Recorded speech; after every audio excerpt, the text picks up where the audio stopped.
Hey guys, Kev here, and I want to talk about a new Divo knives prototype.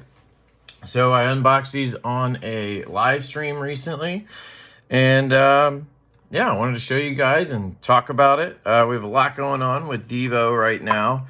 I don't know when I'll post this, but we have the Lush, the second batch, dropping on this Friday, August 9th.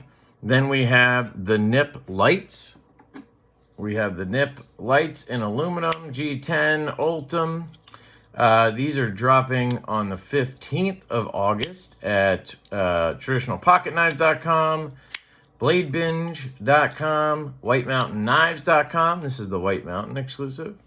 And divoknives.com. We'll have 3 versions on our website. And I'll have a video showing you everything, going over everything in detail. But that's on the 15th. And then we have some other knives coming in very soon.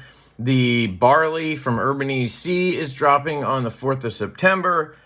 So just a lot going on, but we continue to try to come up with new designs and get new stuff rolling, right?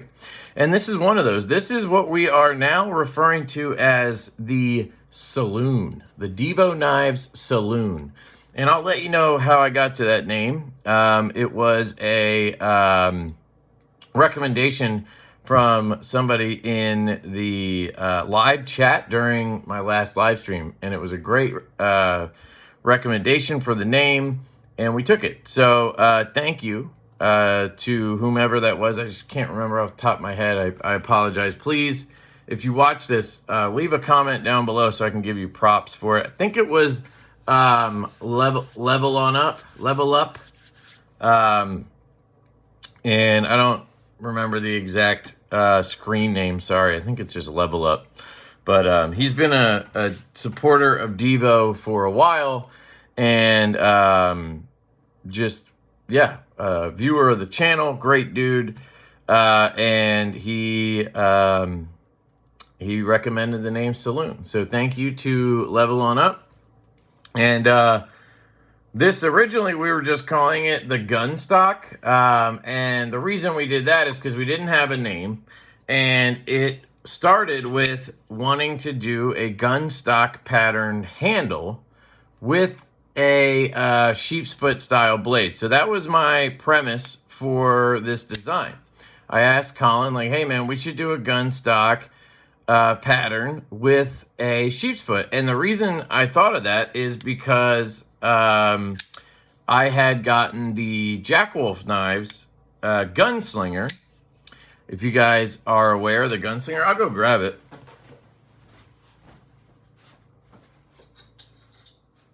I actually have 2 of them. So this right here is the Gunslinger from Jack Wolf Knives. And when this came out, when I got it, it wasn't right away, but whatever. I really like this. I like Jack Wolf Knives. I like a gun stock pattern. And I was just thinking, I really like this knife, but I'm just not a clip point fan. I just don't like clip points. So this would be sick with a sheep's foot blade, right? That was kind of my thinking. So I said, hey, Colin, we should do a gun stock with a sheep's foot blade. And, you know, it went on the list of projects to get around to when Colin has time to design stuff. And oh, here, I'll show you the purple ones together, I guess. He came up with this design. So you can see they're not alike at all, honestly. If somebody handed you this knife, you probably wouldn't go, oh, that's kind of like a, you know, it's not meant to be designed off of this. It's just, it gave me the concept for the idea. You know, this isn't the first gun stock either.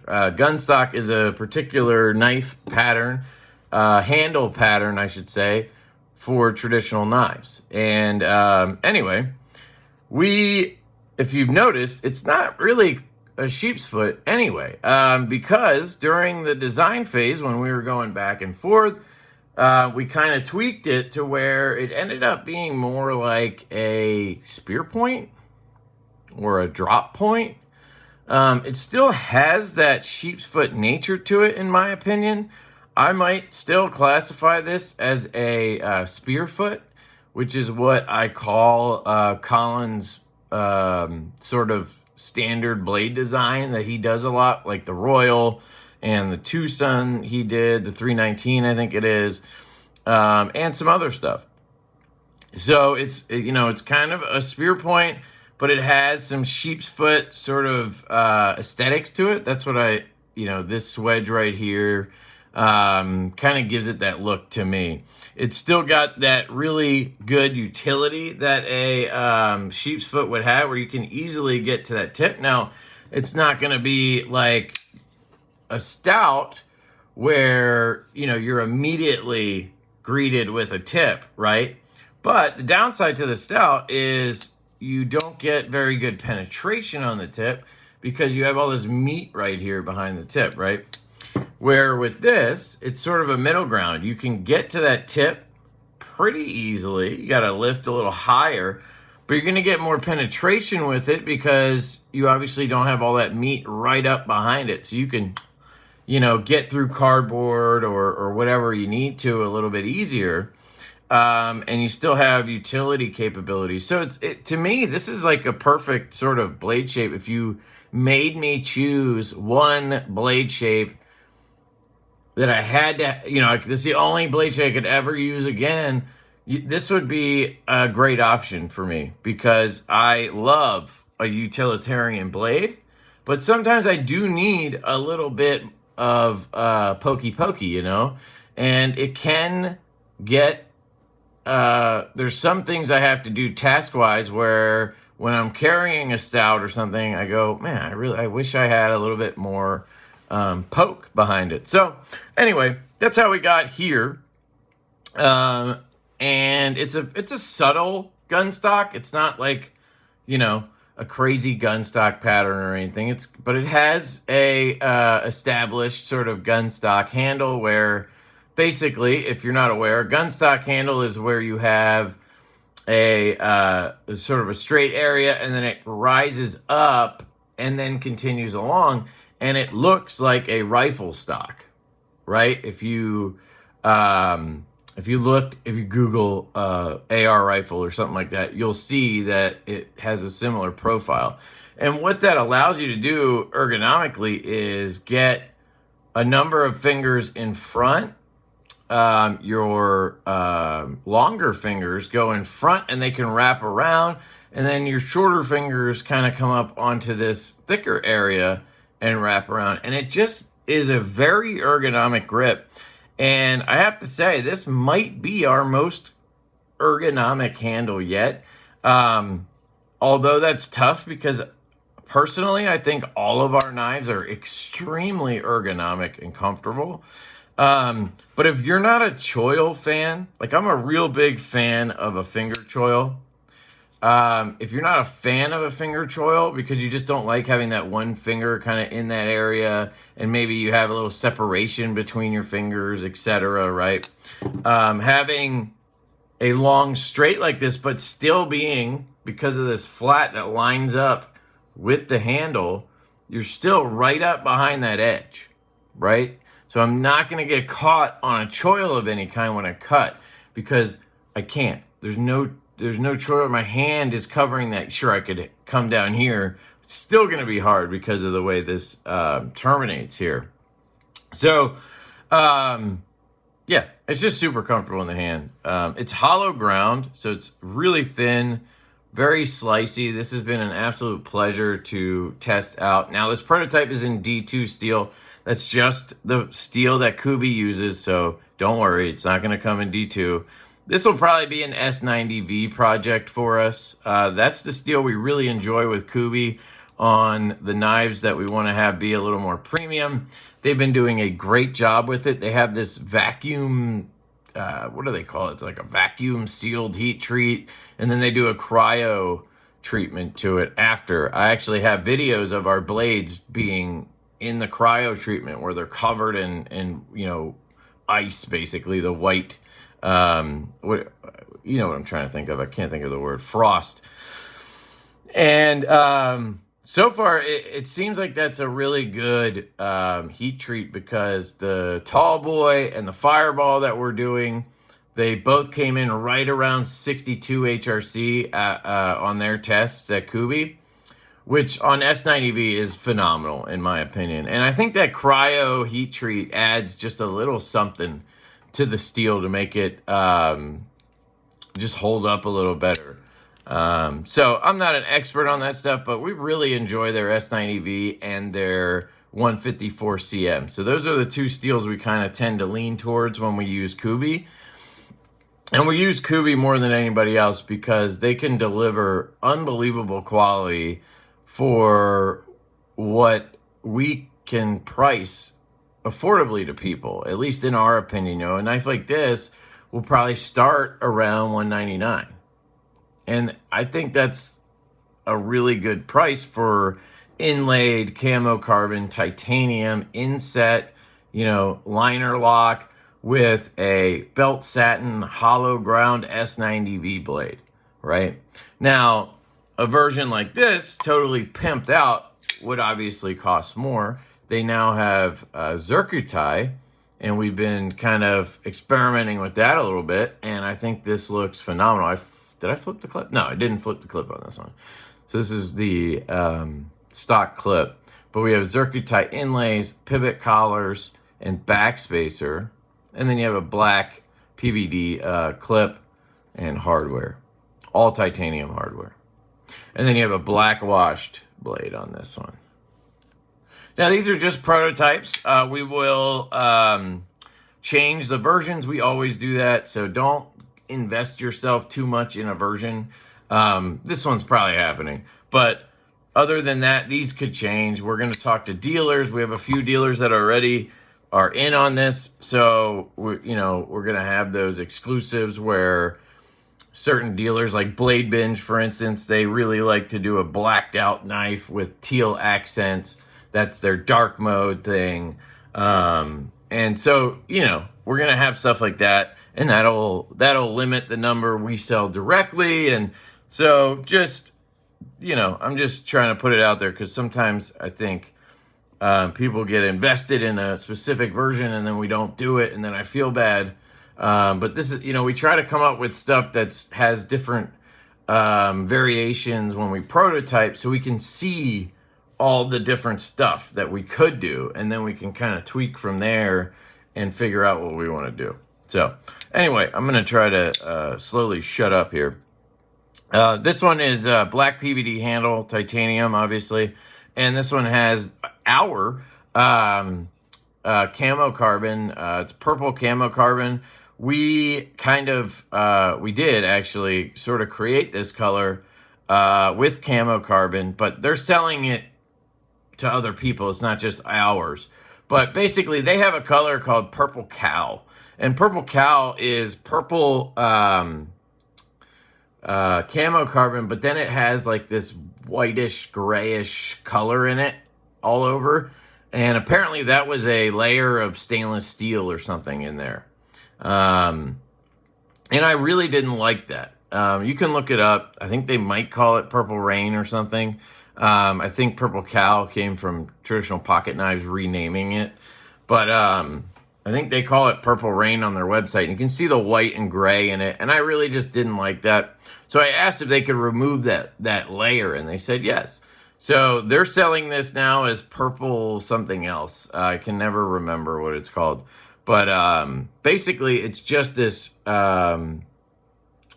really nice purple, really bright colored purple. And if you put a UV on it, it's, I forget the word for it, but it really pops in the light. I mean, so does the blue, I believe. And this one doesn't because it doesn't have anything in it. And this is Zircuti. But the purple really pops. And it's just purple and black. And that's what we wanted. And so we have that now. And it looks great. I think it looks almost better than Purple Haze. It's a little bit more of like a bright neon purple. So depending on your taste, obviously. And then those blacks are darker. And that's what I wanted. The blacks to be nice and dark and have a good contrast where this kind of blends, you know, different colors of purple in, and the black is a little bit more muted. You know, they're both great. But anyway, then it has purple collars and backspacer, and then all black hardware, belt satin.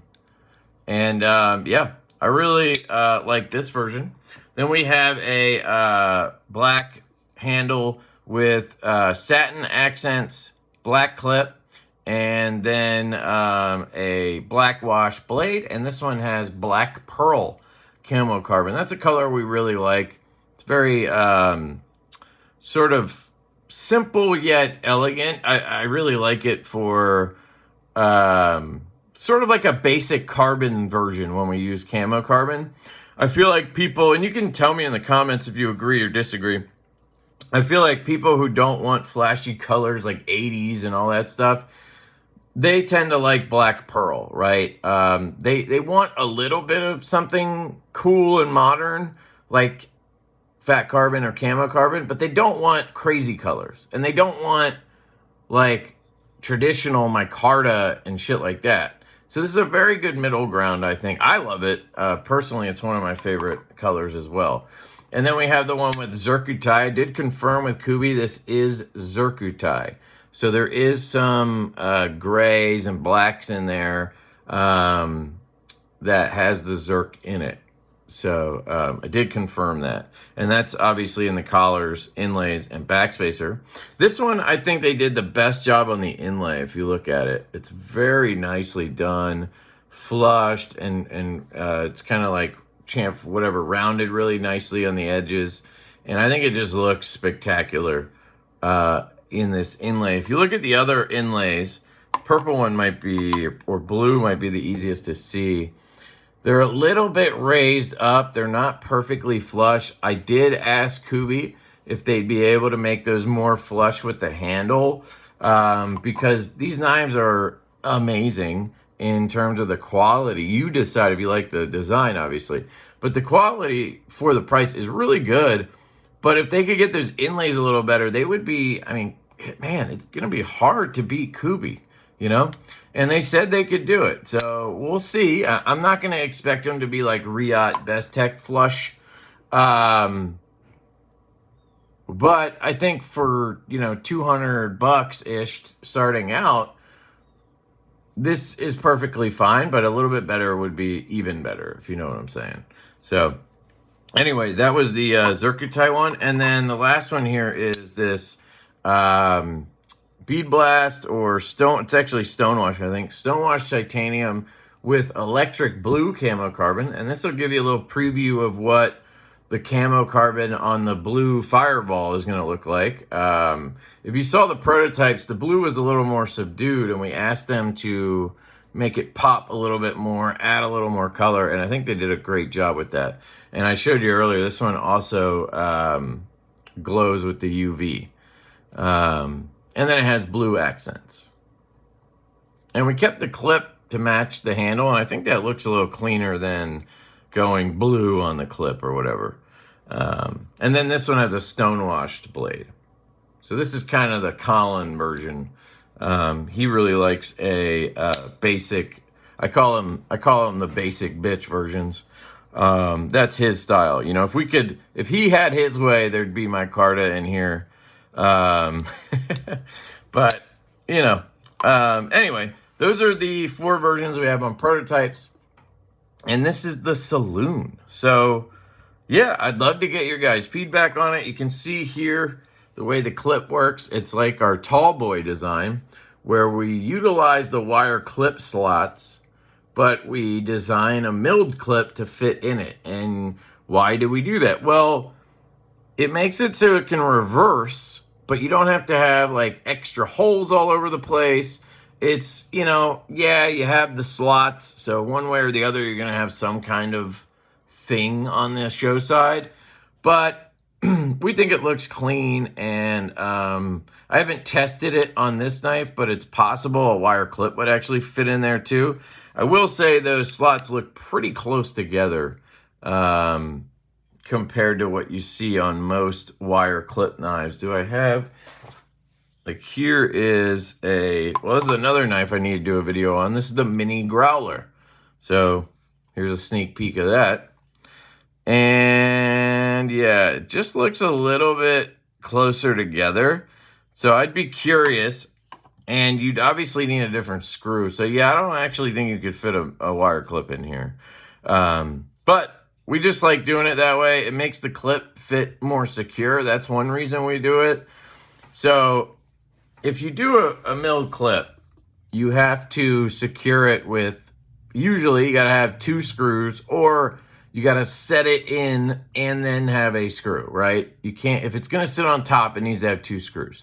Otherwise you have to cut into the scale and sit it in. Well, doing that reversible is tricky. So doing it this way, it fits into those slots, that locks it in, and then the screw secures it down. And yeah, it just works really well. We like it. So let me know your thoughts on that. I know some people would prefer a clean show side. And if we could get Kubi to do a lower number of minimum for lefties, we would. But they're still asking for a full run. And I know we're not going to be able to sell 300 left-handed knives. So we haven't done that yet. Plus, I think it's pretty good. I think it still looks good. So you guys let us know on that. The changes that I've thought of so far are, well, one, I would like to get your guys' take on the plunge grind. What do you think on the plunge grind? Does it look good on this one? This is always a thing for us that we want to get right. It looks like it comes down pretty steep, pretty quick. And I think the plunge ends like right here, like right there, where my nail, like the front of my nail is touching. So I think you have a good amount of space there. We could probably ask them to just cut a sharpening choil in. I think we're going to start trying to do that. But yeah, let us know, because we really want to get this right for you guys. And I know it's been a little bit of a struggle. Even when we try to update it, sometimes we don't get it perfect. I promise you it's something we think about, and we want to get it right for you guys. So let me know on that. But other than that, I think we could add a little bit of lock bar access. Like, I think it's perfectly fine as is. Honestly, this knife I think could go to market immediately, but we always like to get feedback and make it even better if we can. Why wouldn't you, right? But I think it needs a little bit more access or something. Well, Colin hasn't handled it yet, so once a few people get it in hand, I'll get some information and see what people think, or feedback. You can see there's a chamfer on that lock bar, and it's easy to disengage. I just think it'd be nice if you got a little bit more meat in there. Again, not bad, just could be better maybe, is my thinking. I can feel the edge a little bit on the lock bar because I can't get deeper in, you know what I mean? So she said. And then the last one for me is the clip. It kind of pops over your seam a bit. Like this point pops over your seam, and I think it would start to, probably tear if you were taking it in and out, in and out, in and out. So we need to soften that somehow, maybe just make this a little wide, like longer or rounded or something, so it just comes across better. Other than that, it retains really well, and it has a good depth and everything. It's not too stiff, I don't think. It's just that point is too sharp, I think is what it is. So we can adjust that in production. The amount sticking out of your pocket would be like that.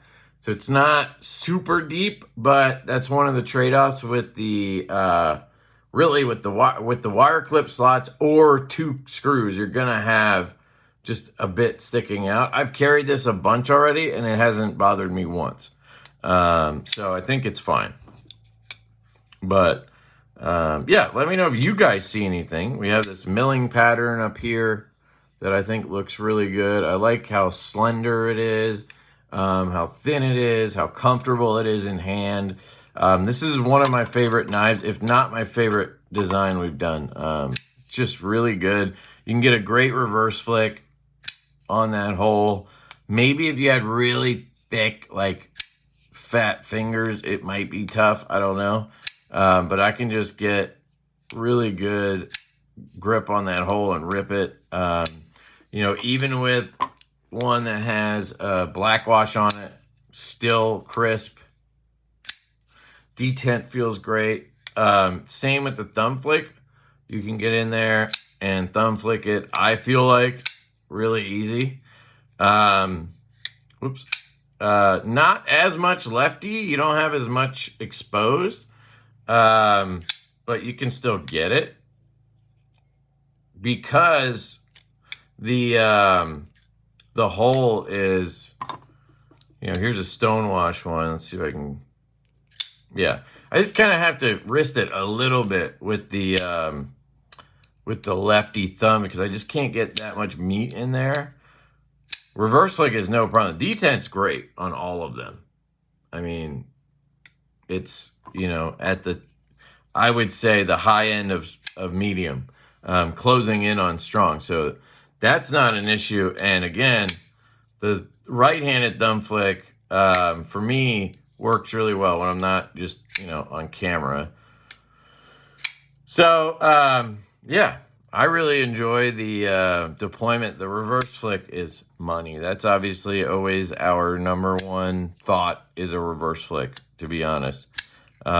People always ask us, you know, why don't you add other deployments? Why doesn't it have a front flipper too, or a flipper and all this stuff? You know, we really just like having a good deployment method.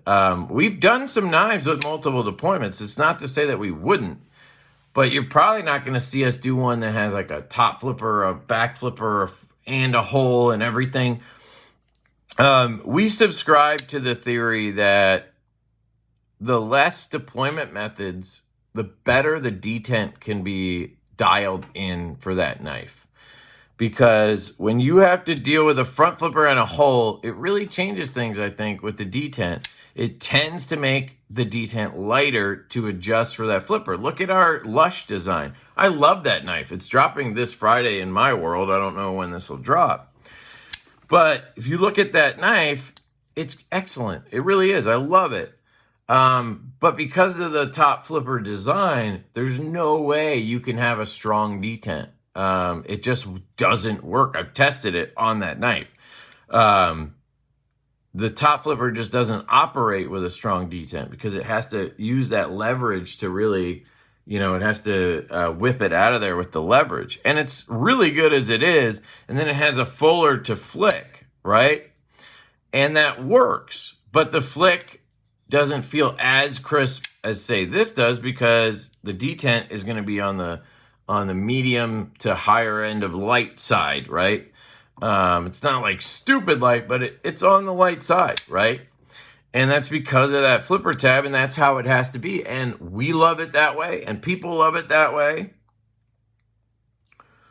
But I think overall, when looking at design, we personally feel like having one deployment that's dialed in is better. And aesthetically, I do think it looks better too, just having a hole, honestly, or just a flipper, you know. Then you can make the blade look however you want when you do a flipper only, or if you do a hole only, it just looks a little cleaner closed. Like, there's just give and take, but that answers why we don't add deployments to everything. It's not to say that we maybe wouldn't in the future change a design and add more, or I might change my mind completely. Like, I'm open to, you know, change. But that's my answer to the people who asked that question. So, yeah, that's the Saloon, guys. And there's a long, rambly explanation of everything in this video, so you're welcome. No, I'm sorry. I just tend to do that, and I want to give you guys all my thoughts. I want to be as transparent as possible, and You know, that's how it goes. So this one will probably go into production at the end of the summer or fall once we get some funds in. We've spent basically all our money on the knives that are now coming in. We have a whole bunch of stuff coming in. So we need to recoup some money. Hopefully these upcoming drops go well. So if you're interested in those knives, please check them out, pick them up. It helps us greatly to do more knives down the line because we're trying to avoid pre-orders completely at this point. And so we have to wait till we have money so we can order stuff. And yeah, so this will go in as soon as that's possible. We do have another knife ahead of it. We have the Chaser that's waiting to go in. As soon as we get some funds, we will place the order for the Chaser. And then it will be the Saloon and the Mini Growler right behind that. And we'll go from there. If any of these upcoming knives do really well and you guys want more, then obviously we'll work that in too. We need to do another run of mashes at some point. Maybe we could do a V3, change some tweaks, and or just do some cooler versions. I don't know yet. But we need to get some of those going. We get asked about the mash a lot. And yeah, anyway, that's it. I love you guys. I appreciate all of you so much. Any feedback you want to give, anything you can, tell us that you think would help or just get it off your chest because you hate it or whatever, feel free. And I'm going to do a disassembly of one of these right after this. So I love you guys. Hope you have a fantastic day, and I will catch you later.